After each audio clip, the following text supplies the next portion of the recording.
So I want to talk about housing prices.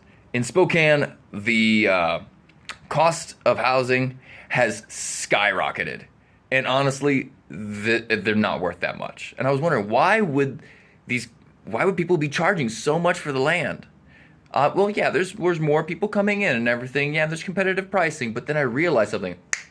Oh, it's so that way the locals can't afford to buy any of the land, and that nobody that isn't rich can't buy it. So what happens? That means all the land that can be the only people that can afford it are super rich people who take it, buy it, and then rent it back to the locals and basically become parasites and suck off of the profits of the locals by selling them back land or actually not selling. They're not even selling the land back. They're renting it back at a way higher rate.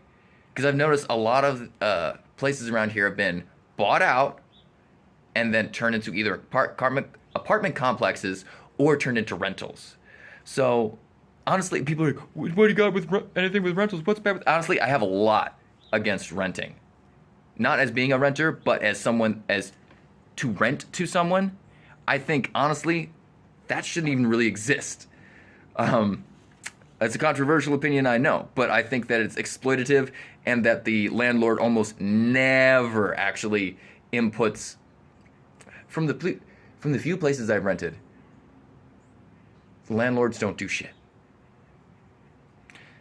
and everybody that's rented can.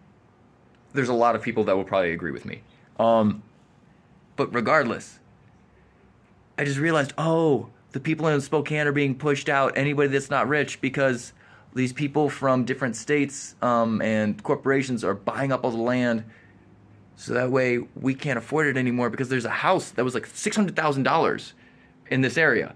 It's a 3-bedroom, 3-bath, and it looks like crap. But they're still asking for that price, and they'll get that because all the other places around here are way overcharging for what the land is actually worth. So that way they can outprice the locals. I know I keep on repeating myself, but think about this. If you notice prices of housing and land going up around your area, and then a bunch of companies just kind of buying it up and then flipping it back, it's a scam. We're being screwed over by corporations that are stealing land from the citizens and then making us basically debt slaves. Because you can't own it, but you can always pay rent. It's the new feudalism. We are living in new feudalism.